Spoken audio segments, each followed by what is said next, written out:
What's going on, guys? Welcome back to episode 8, picking up from Gill Lake North. So with last episode, we have pretty much wrapped up with Limgrave at this point. So we've done everything on the surface. Only thing left is a dungeon that was way back at the start, and then your bosses. So I'm not even talking about Stormveil. We're going to be putting that off. But there is Margit, who's going to be blocking the path.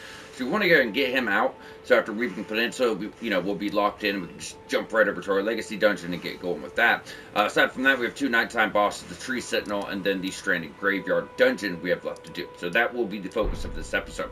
So to that end, first things first, we're going to do this in order of least hardest to most hardest enemies, right? So we're going to have to switch to nighttime to trigger our 2 nighttime bosses. Then with that, I would highly recommend you go ahead and go back to Sacred Blade. Both these enemies are going to be weak to it. One is a little irritating, and that's going to be your first one. The other, this version of him isn't bad, but later versions can be an absolute, nightmare, right? So first things first, if you just turn to nighttime and go to the bridge, what we are going to do is take these guys out.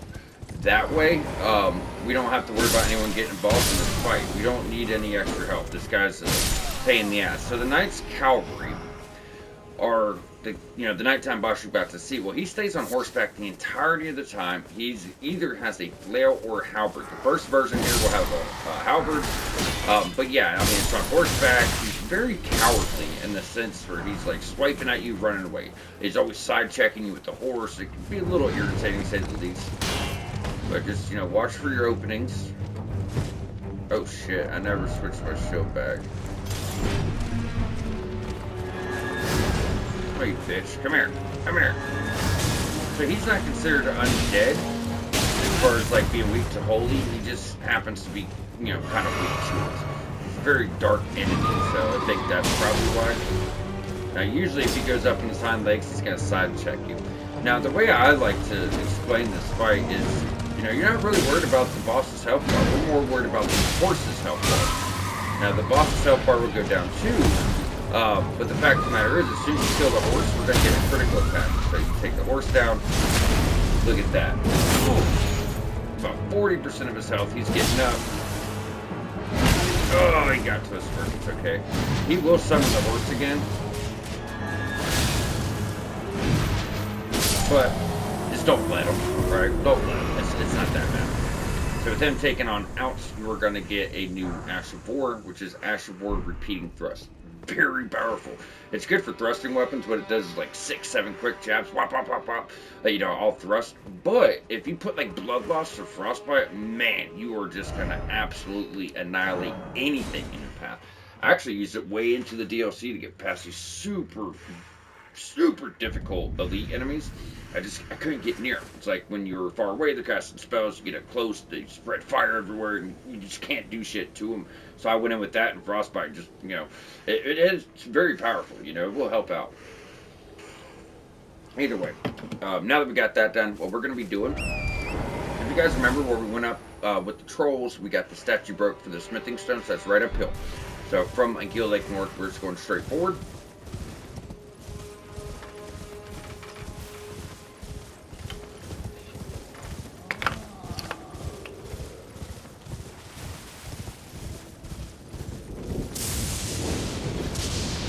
Looking for our wind current again, spirit spring, whatever you want to call it. Now this is going to throw us up, so we're going to stick to the far right side. Now, you're going to see that structure that's straight on down. Actually, no, it's this one, sorry, the lower structure. Now, as soon as you get up there, the boss is going to spawn in. This is your deathrite bird. They kind of peck at you like a bird would. Huge skull head he has. He does a lot of damage. You want to target his head so he get critical blows, but he's so weak to holy. He is so weak to holy that you are going to annihilate him. Now, if you found a weapon you liked and bring it up to +10, because we did have the resources, I'm only at +5, but +6, it will absolutely destroy him. Almost one-shot him. That's how weak it is. So that's the thing. To get big damage in this game, it's not so much about having a bunch of numbers on your weapons, targeting enemies' weaknesses, right? So I could have a weapon fully upgraded that does physical, or this that does holy, that not being upgraded. This one would do better. Now, if you notice, I killed all the rams. They like to get involved, and that's why I took them out. So, boom, look at that. And that wasn't even the Ash of War. He's already almost dead. Just try to block him between hitting. Now, but yes, if you target his head, you are going to be much better. Like, if you don't have Holy for whatever reason you want to follow along. And that's because you could stagger him fairly easily. But with Holy, it's kind of a joke, right? So Blue Feathered Branch Sword is a decent talisman early game. Not, you know, really much besides that, though, in my opinion. So from here, Stormveil Shack. What it does is it's going to raise your defenses if you are low on health. So like I said, it's decent early game, but beyond that, I wouldn't really recommend it. There's another version that can be better, but we don't get it for a while. So with nighttime bosses out of the way, we can now switch to daytime. So at the beginning of the walkthrough, I said, hey, keep it daytime. You don't want to mess with any nighttime bosses. From this point forward, we'll take them out as we see them. You know, we didn't have any health levels or anything at the start. That's why. Now, from this point forward, from the shack, we haven't done anything. We haven't progressed forward from this point because we have to go fight Margit this episode, so it makes sense to do it now. Typically, I'd probably save Margit for last, since he is technically a main story boss. With that being said, you know, Tree Sentinel's right by the dungeon we're doing, so we'll save him for last. Now, when we go... Oh, shit. Hold on. Holy's a nice tool. Holy builds are dope. I mean, you know, if you like it. It's never been my favorite. I like fire. So if I'm not using it as a tool, that's what I'm going to switch back to. So, you know what? Let's change the affinity to fire. Because usually, if it's just regular, remember, you got to do the weapon art and then buff your weapon to get that fire effect. But, you know, with your affinity switch to fire, I'm getting fire every hit, and then when we buff, you just get more fire damage. So just to show you guys, even though it looks like there's nothing on my weapon, look at that. We're setting them on fire. You know, I love that. Now, eventually, we'll get fire that actually scales with their face stats. That's going to be super nice. Alright. But yeah, so now that we are taking out Margit, we're just going to progress this as normal. Now, when we go up, there's one scarab that gets you an Asher War card, Wild Strike. It's actually super powerful in the right hands, right build. But you do have a ballista trained on you, so we want to very quickly... Now we're wide open here. Yeah, this is not ideal. You do not want to go in this way. So just try to get your scarab. But really what we want to do is run to the far left-hand side. There's a lot of guys over here on the side in the woods. Still won't drop that damn shield. Good, line up. Here.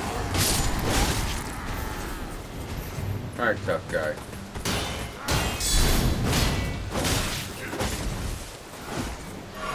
Great show guys are assholes because it's so hard to get to them. That's why I just like guard counters to these guys, because when they attack, they're left open. Yeah, I would say it's probably better to let that guy blow his horn and alert everybody, because then it just brings all of them to you and makes life a little bit easier. Keep in mind, if you don't care for clearing your areas as you go, you can just run past all these guys. But like I said, that's how we ensure we're not missing items. You want to clear every area in full. There are certain enemies that drop specific things. You got to take them out, and you got to know who they are. And then, you know, that's how you reach such high levels by the end of the game, right? So, something I always push for in my walkthrough, guys, is to make sure you're always clearing everything in full. Alright, so from here, we're going to go and get set up for this fight.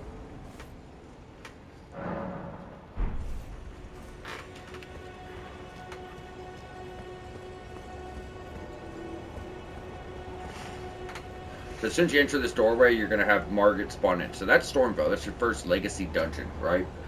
With that being said, you can't even progress up to your side of grace until, you know, you take Margit out. He does not want you to accomplish your goals. Now, Margit's a really tough fight for newer players. So pretty much he's a really big guy, curved greatsword. But he can also cast incantations, so he's like, has spectral daggers he throws out every now and then. You can just kind of walk to the side to avoid these. He'll jump way up into the air. He's really delayed. Does, you know, kind of an AoE physical slam down, like just smack him with his weapon. A lot of swipes, a lot of crazy combos with his spectral dagger and his curved sword, so you can try to block or roll through this. But the biggest thing people have trouble with, especially anyone new to these games, is the delayed in his attacks. Other games, if you have not played Souls-likes, you're not used to that. The enemies just attack, right? So he has a lot of delays, and you just really want to watch him closely. Margit can be parried. It takes 2 parries to actually break his stagger, and it's a bit tricky. You just gotta know which hits to parry, which not to. But the big thing here is dodging. Now, for anyone that is having trouble, just remember at this time you could have a weapon anywhere from +5 to +10, or a somber weapon to +5. Your damage is going to be astronomical. You have crafting items where you could use fire pots, you could use poison pots, you could use blood grease, so you put blood loss on your weapon. We got you guys blood flame blade to buff your weapon. You have summons, and you have a mage that you could bring in. So right here, this is going to be Rajier. Rajier has a quest. I don't know if you have to summon him here, but I think it would be safe to. And being as we're only 11 minutes in, we will let this cutscene play out. It has a lot to do with the story. You know, we have time for once. Emboldened by the flame of ambition.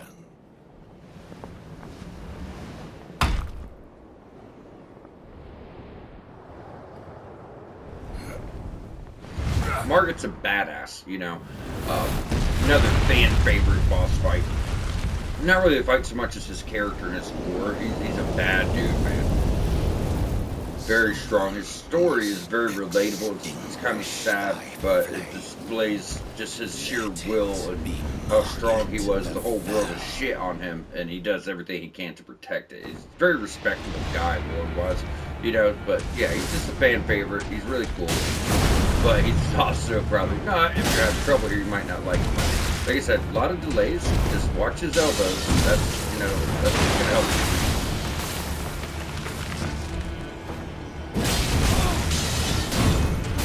Remember, you have a shield. Stagger. You know, he's got a lot of bullets.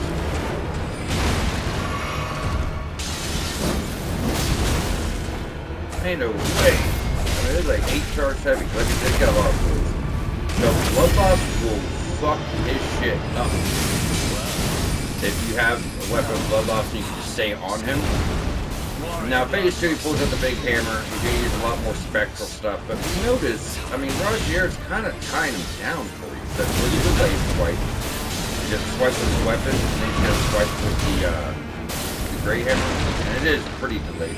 Another big thing is it's super easy to get knocked off of the cliff. Right now, really high ledge. But yeah, that's it. Pretty sloppy attempt. It's not the best attempt, but yeah. It's just not bad, you know. Because at this point, if you actually cleared Limgrave like you should, you're getting to the castle last. Because you should. You should always clear the region completely, then go for the boss, right? So that being said, by the time you do this, you have so many levels and talismans and weapons and upgrades and spells and summons that it makes it a lot easier. So my first playthrough, I tried to play like a linear game. It's actually my first Souls-like. I didn't understand, and I got led to him after getting like 1 level. And I fought this guy for like an hour, and I was like, what the fuck? And I just wasn't, you know, it wasn't clicking that maybe I should clear the region first. So what I ended up doing, I think I went down to like Weeping, ended up getting through pretty much all of it. Then this, I went back and beat him. I was like, what the hell? Okay. That's why levels are important. So either way, guys, we're taking him out. You did get your second talisman slot. You have a lot of choices. Now, you notice the game does so well setting you up for the journey. I mean, this is your first zone. Limgrave, although big, is just a beginning zone. It's the first region. And how many talismans did it give us? 1, 2, 3, 4, 5, 6, 7, 8, 9, 10, 11, 12, 13. Yeah, 13 talismans, guys. You can't count that. We got it catered for you. But yeah, I mean, they just do so well setting you up. Now, for the time being, just put on whatever you want. I mean, we want to keep this on for the levels. This does need to come off around level 100. It's important. It just gives us time to, you know, work on our stats. Why it covers us. We'll probably just go with, I guess, stamina regen, although it doesn't feel like a problem. Yeah, that's good charge heavy. But yeah, it's up to you guys. Now, with that, we'll go ahead and spend our levels because now it's time for the tree setting. So we did get that 15, so we're going to keep working that up. That's 18 levels, and that will be done until like the back half of the game. So, for anyone tuning in late, the goal was to reach weapon requirements. We went 15, 15 dex strength, even though this is a, You know, faith strength is the recommended build. 15-15 is going to let you use a lot of weapons because of requirements. Because even if you have a strength weapon, a lot of times it's got 14 or 15 dex requirement, right? So that's for weapon requirements. We put one into faith, one into arcane spell requirements. But we want to get health to 40, mind to 20, and endurance to 25, and then we can just stick in our damage and, you know, our actual build for almost the rest of the game. Late game we'll go and put like 10 more levels into health, but that's it. You know, that is all we got to do, and we're good to go. So that's why we wanted to try to get health knocked out, because at 40 health, that's going to carry you for like the first 2/3 of the game. Stamina at 25 is done. Mind at 20 is great. For a while in game we'll put, or just every now and then we'll put a level in just to get more mind. But yeah, those stats will be really close to being done for your whole playthrough, so you can't beat it. Now, Tree Sentinel, for those of you that did fight him, you already know what he does. The big thing here is you do not, I don't have the weight, do I? Barely puts me over. I'm not that worried about it. There we go. Tree Sentinel, you know, he's going to be doing overhead swipes, side swipes. He can jump up in the air and bash you with his shield or stuff, a shockwave. It's just really big on one hit here, one hit there, while putting more of an emphasis on dodging. Caster builds. You guys are in bigger trouble than anyone here, because his shield, if you send a spell at him, his shield will create a magical barrier that will fire a gigantic laser net. So while you can, you know, get it off, what the best thing to do is get on door attack, cast a spell from behind, or, you know, when he's not prepared for it, right off the aggro and kind of cheese him for now, I guess. Or you need to switch up to a melee weapon, because he's going to obliterate you with his, you know, retaliation, I guess we'll call it. Remember, you have a shield.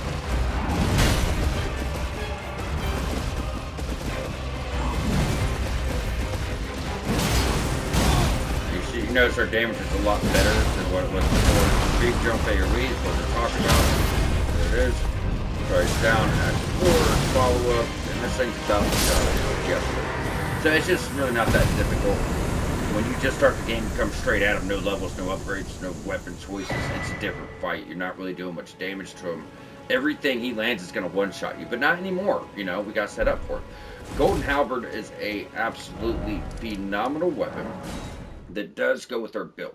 So the recommended build was Faith Strength, as we said, but that doesn't have to go the same way, because you have Faith Strength weapons that do lightning, you have Faith Strength weapons that do holy, you have Faith Strength weapons that do fire. So for this recommended build, it's going to be lightning, holy, or fire, right? And then you have spells that go for fire, lightning, or holy. So that's what I would do. I would try to stick to the theme. I think it's more fun that way, personally. It's up to you guys. But let's say you want to do more of a paladin build. You won't have the stats for a bit, but this is, you know, another weapon that'll carry the whole game. It's, you know, a very unique weapon. So it has built-in holy, so you're getting holy in every hit, you know, a lot of physical, and then it comes with Golden Vow. So if you guys remember, that is that Asher Boar we picked up, 15% extra defense, 20% boost to your damage for, I think, a minute. So it's just a phenomenal weapon, but on top of that, the moveset is so nice. Almost every halberd in the game does thrust and then a wide swipe with heavy, right? Look at this one. You get, that's light attacks here. Then your heavy attacks are super beefy. Boom. Overhead follow-up. It's got that, you know, the Great Mace moveset. But yeah, I mean, just a super, super good weapon. It looks really nice. Two-handed, it's, you know, really dope. So really cool, you know, really, really cool, I thought. The moveset's the same too. It's just going to have a little bit more up to it. Now, if we were to two-hand this, we actually do have the requirements, because we have 20 strength. So remember, it has that 1.5 multiplier. So if it's 30 strength requirement, 20 strength, you'll be able to wield it. I like it, but, you know, I don't want two-handing. I like my sword. We'll probably be switching up weapons here shortly anyways, but for now, it'll hold us over. Either way, guys, with that, we have knocked out all of your 4 main bosses for Limgrave. As mentioned before, this is your legacy dungeon. That's Stormveil, with your first true main story boss. It's going to give you a great rune and all that. But we're not doing that until we knock out Weeping, because all of this is technically Limgrave. We want the whole region done. We just want to make sure we have access to it. So the only thing left for this episode is your dungeon. Now, I think this is your first real dungeon. It's pretty big. There's a few secrets that I want to get you set up to actually be able to obtain. So if you go on over to the Twin Maiden Husk, we're going to get you guys nice and set up here for some ranged options for physical builds. So you notice we don't have a bow. I do not believe we picked any up. No. So you're going to need a bow and plenty of arrows. So what you could do is go over here, and she sells one for 1,200 runes. It's unfortunate we need it just for one thing, but I mean, you'll come to learn that 1,200 runes is nothing as you progress through the game, right? So we'll pick those up, and then with the cookbooks we should be able to craft arrows. So going on down, we want arrows that are fletched as far as aiming. I don't believe we could pick any up, but there's a merchant weeping we could buy arrows from, so I'm not worried about that. But you definitely need the bow. Now, we have our spells for range, but if you're doing like a quality build, dex or even strength, and you want a ranged option, you have a few stone sword keys, you could actually go right over here to the blacksmith. And I didn't show you guys this yet because it's planned for this episode, but right down here, this is an area that will relate to a quest line later, but for right now, you could use a stone sword key right here and get a absolutely phenomenal crossbow. Probably the best crossbow in the game, I think. Like, this thing's awesome. Awesome. And you pop this. Now, this one specializes in rot. So, crispest black key crossbow. I mean, it depends on the arrows you have, but if you were to read black key bolts, which go with it, those do rot. So that's really cool. But yeah, I mean, it's a really good size. It goes phenomenal on a quality build. It's something I'd carry the whole game. And it's a somber weapon, so you know it's unique. So like I said, really good size.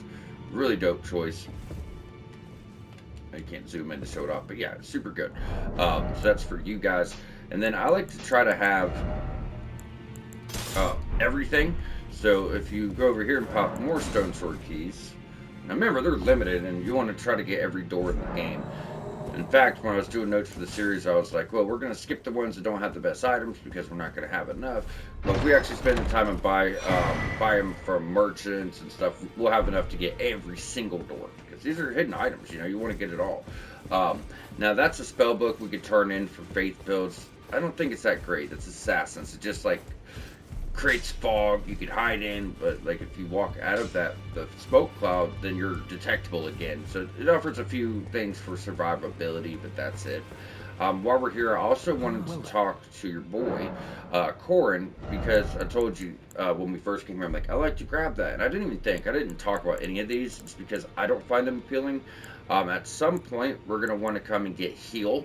It's going to be pretty cool for a boss fight. I'm going to show you. Or if you want to use it, you can heal yourself, so it's nice. But you have urgent heal, so it comes off quickly, but you don't get much health from it. That gives you a decent amount of health. It takes a minute, and these are just damage negation. So extra protection against poison, extra protection against magic, and then extra protection against fire. Rejection is the same thing as force from Dark Souls. It just very tiny shockwave that pushed enemies on the ground. Catch flame, you guys might like it. I thought it was kind of eh. It's okay, but yeah, that's why we didn't really cover anything. Now I could give him prayer books, but like I said, there's only one NPC we want to turn prayer books into. Either way, guys, now that we have that done, we're going to be jumping back on over to the Stranded Graveyard.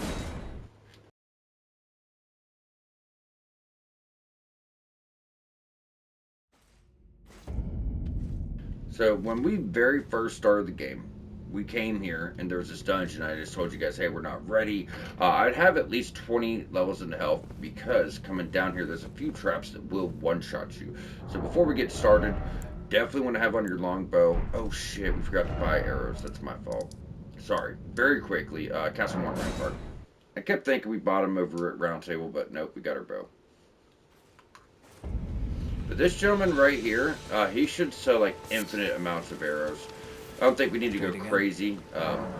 We might use bow later on because there's like this really cool faith strength bow we're about to get. But I would just grab enough, you know. So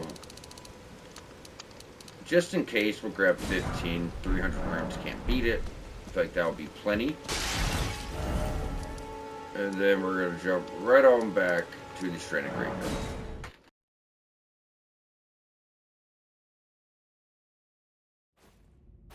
Alright, guys. Now, I do believe we're kind of fat rolling here. I showed you guys in Caelid at the start of the game. I was like, hey, that best armor set comes from that knight over there, and I farmed up the banished knight. So I farmed up his whole set, and I was hoping we'd have the stats for it, but we don't yet. We'll go back to it later. We can get that weight right. Either way, you want to make sure you have on your bow. Make sure you have on plenty of arrows. There's a hidden secret here. It's kind of hard to get though. Kind of hard to get, so we'll make sure we cover it. So this is very much a dungeon full of booby traps and everything you'd expect. It's pretty cool. It's almost like a crypt of sorts.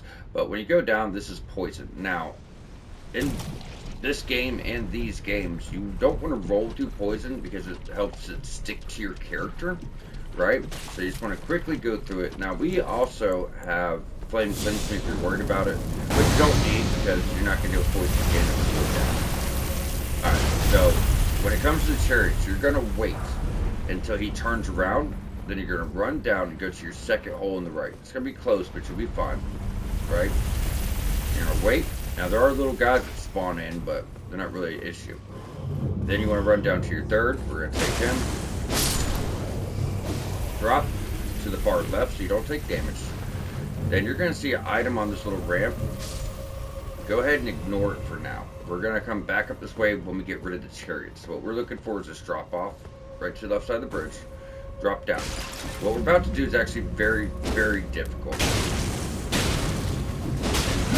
It takes me a few tries. It takes me a few tries to get it. You know, it's hard if you're trying to get all the items here because there's some very difficult enemies. In fact, I was wanting to bring up Bloodhound's Fang as a backup weapon. It doesn't have any upgrades, but we'll use it. Alright, so run down the stairs, run back up. Now, we're going to run to a little hole in the right, but there's a little guy in there ready to attack. So just run in here with your shield up quickly. Right, stagger him, put him down. We don't have any upgrades in this weapon, so we'll be alright. Alright, now we're going to run, smack, get rid of it. If you die, usually they stay down. This one does not, just so you guys know. Over here on the left, there's going to be a guy. So what you want to do is you run and then jump back. You see that second guy drop down?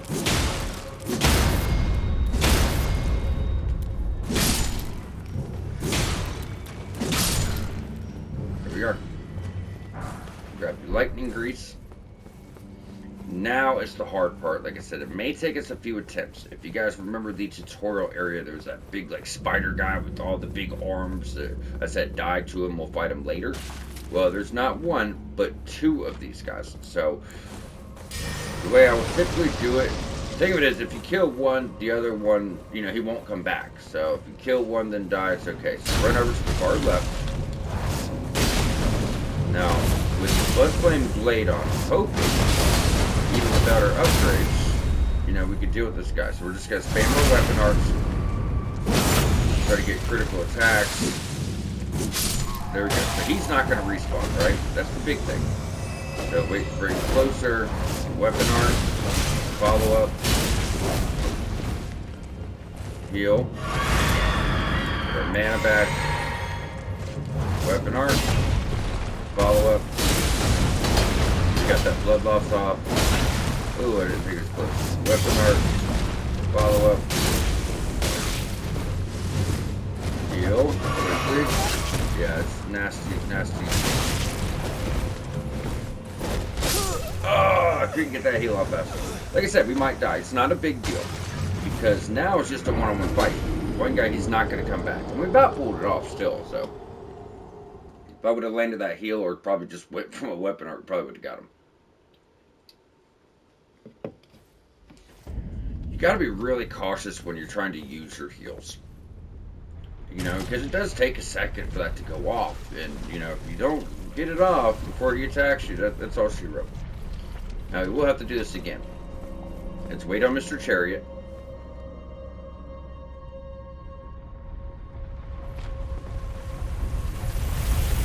So these are actually known, or these are what's known as heroes' graves. So Fringefolk heroes' grave, right?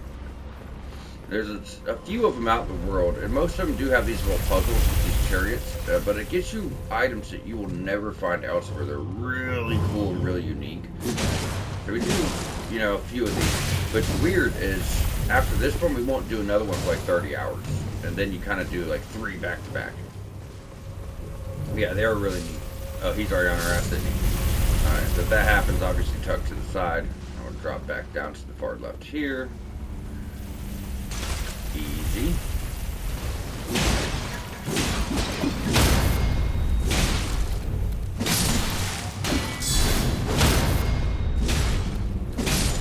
Thank you. Get him. The only reason I switched this weapon, I know it's this damage. I mean, it's okay. You're still in Limgrave, they're pulling up, but it's not as good. However, having that blood boss and you know the amount of posture damage it does, it's quite nice. Remember, shield up, right?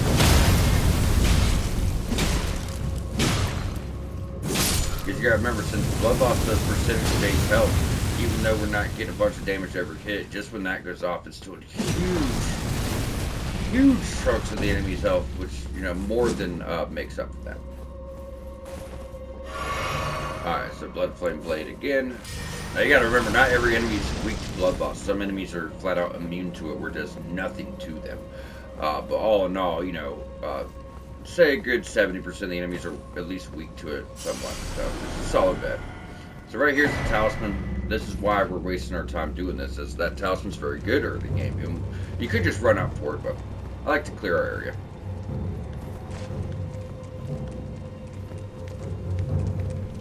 We don't want to get knocked off either. He loves to stay on that outside, and that's just not good for any of us.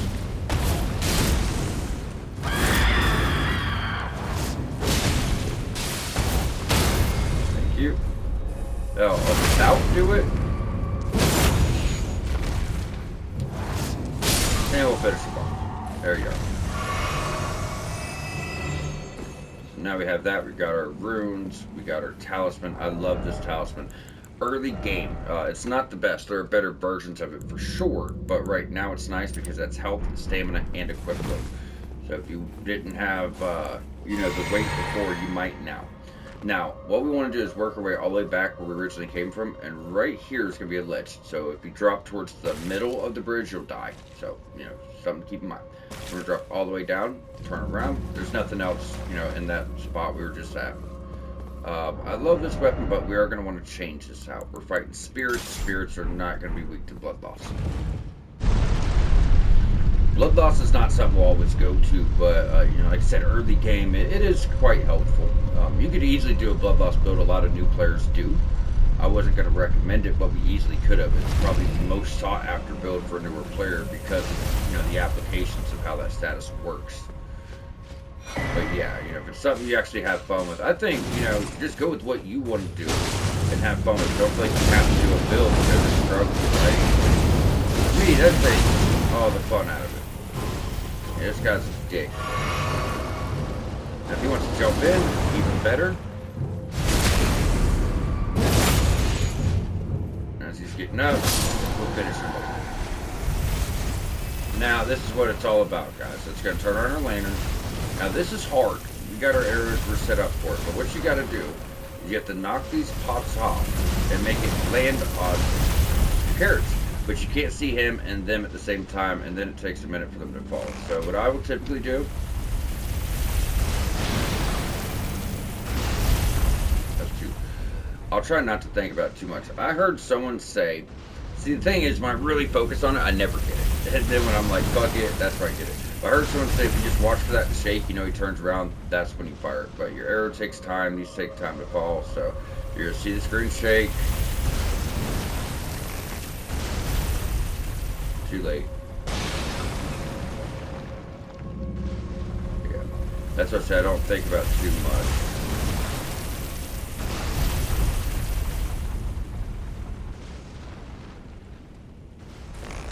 So I try not to overthink it. That's it. I told you. That's it. So what I actually did that time, like I said, I try not to think about it. If you missed all 3, what you're gonna have to do is go back to the start. They'll respawn hanging up. If you quit loadout, they'll respawn on the ground. Sometimes they'll explode and kill them, but you just have to re-go through. They will come back. They're not gone forever, but you just have to redo the dungeon until you get it right. Now you can still do the dungeon without taking this out. Just makes it harder. You just got to run past them the whole time. But the bigger thing was us getting our very unique weapon. So archery great bow, physical and holy built in. Range of 50 feet, which is normal for bows. 20 strength requirement, 14 dex, 14 faith. Very much goes with our build. We already reached the stats for it. It's unique. It's a hidden weapon. I love it. It's very powerful, and it goes with our build. Look at that. So it's made from the archery itself with gold highlights and attributes. It's really cool. Good range. Even unupgraded, it's quite nice. So before we go down, now that we got him out of the way, what we're going to do is backtrack and go up. If you guys remember, there was that one item before we dropped we never grabbed.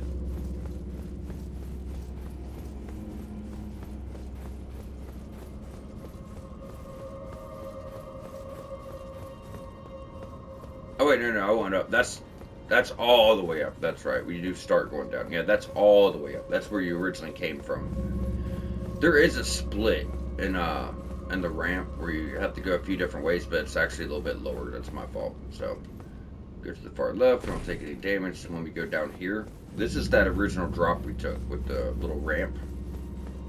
So you drop right there to the left. So now we just progress from the top and go all the way through. All right.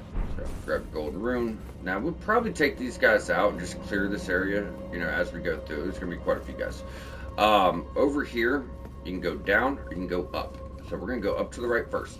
So this is really cool for Faith Arcane builds that want to use Dragon incantations, or just an Arcane build that wants to use Faith. Like, let's say we want to use a different melee weapon. Like, we can do Dex Arcane with minimal Faith, and we'll be able to do a lot of blood loss incantations later on. So there's different Arcane builds, but we're going to get you guys the best Arcane seal in the game that happens to boost the damage of Dragon Communion. So it's actually one of the best seals, period. Super good.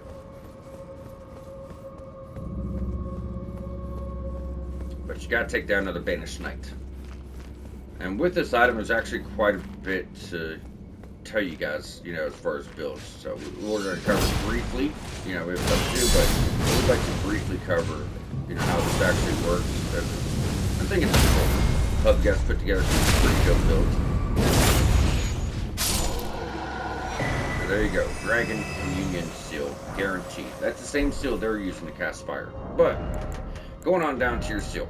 So you're going to notice C scaling in Arcane and then D scaling in Faith.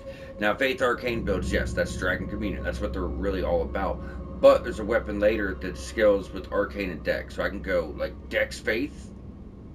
Would it be Dex? No, I'm sorry, Dex Arcane. So the Dex would scale my physical damage, the Arcane would scale blood loss. And then having like 15 Faith is all you would need. And with that, you'd be able to use a lot of the blood loss incantations you're going to get, because it's like 11 requirement, 12. So you only need 15 faith. You have a lot. You have like 4 fire blood loss incantations you could use, but you'd be doing, Dex Arcane for blood loss, but it's super powerful. We might even switch to it temporarily later in the game just to show you guys. Super powerful, but it takes knowing a lot about the game to pull it off. So typically it's more of Faith Arcane using Dragon Communion, as you see boost Dragon Communion incantations. Now, if you notice, it has C scaling in Arcane. So even if you're low faith, you might be thinking your incantations aren't going to do much damage because your faith isn't high. Well, just because incantations are for faith builds doesn't mean they scale off faith. They scale off whatever your seal scales with. So as long as you reach the requirements, you have like 10 faith, or let's say you have 15 faith. So you have the faith for the spells, and your Arcane's super high. If that scales with Arcane, the more Arcane, the more damage your spell is going to do. If you have a seal like ours, the more faith, the more damage our spells will do. But even strength offers more damage, right? That's why it's good for physical builds. So there's just a lot to learn. It does take a little bit of time, but I hope, I was able to make a little bit of sense out of that for you guys. It's a little confusing, honestly, but then when you understand it, it's not confusing at all. So over here, there's not much going on, just a ledge, just to show off. Nothing you can really do. There'll be a few spectral enemies and then the boss. You're about there.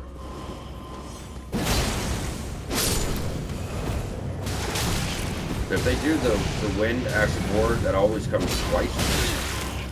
Stop it. Stop it. Thank you. Now we only have 2 heals for a pretty difficult boss. This guy's really big, really erratic. So you guys have seen the really big Erdtree avatars, which you have not seen. Is the other one. Why can't I never think of his name? It's the Erdtree. I don't know. I didn't write down the name of my notes. I should. You fight a few of these guys, so they are protectors of the Erdtree. They're like these really big worms that are made of tree, right? Made of wood, essentially. So fire is going to be your best thing here. So he's going to jump up and shoot across the arena. You just want to try to dodge through that. He's trying to swipe you with his tail, swipe you with his hands. So what you want to do is just work charged heavies and fire. You have a stake of America right here, so if you die, you don't have to worry about it, right? Also a tree spirit. Sorry. It's not Erdtree anything, but they are protectors of the Erdtree. I think that's why I got it mixed up. So, like I said, it's really erratic. The big thing here is he's going to do one AoE, but you don't have the room to run away from it. But just try to dodge through his attacks, get charged heavy, use fire. If you can stagger this guy.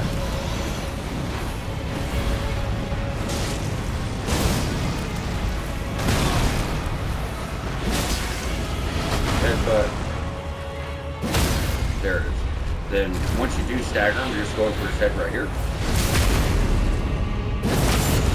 Can't believe I forgot that. I guess I should start writing down the main boss names too. But this one you can't really get away from. You just gotta try to heal. If you block that big AoE, when it breaks your shield, you're gonna take 3 damage, and I promise you that is a one-shot. But you really rely on working dodges like and that's it. So, came in here with no healing. You know, it's not that bad. You're just trying to watch his moves and dodge accordingly. I think that's the big thing. He's super intimidating. He's super erratic. He's also super beatable. Now with that, you got your next spirit. That's Banished. Banished Knight Oleg, where I got Inkball. So this guy's really good too. So where's the requirement? Yeah, 100 FP cost, the same FP cost as Oleg, but this guy's dual wielding great swords. And when you start finding him out in the world as a regular enemy, probably one of the hardest enemies in the game. It's not bosses, you know, regular enemies. There are some pretty fucked up versions of him that have like frostbite. Oh, he's a nightmare. But that should tell you how good of a summon he's going to be for you as well. Now, with all that done, guys, that's Limgrave. Limgrave is 100% done at this point. We have the underground region we'll have to do later on. That's going to come after Liurnia. We'll have to go back here for a quest, but all this stuff doesn't come for a long time, you know. So with that, only thing that's left is your legacy dungeon. Now, since I did mention, you know, Weaving Peninsula is part of Limgrave. We want to knock this out. Then we'll be going up for our legacy dungeon. So, Bridge of Sacrifice.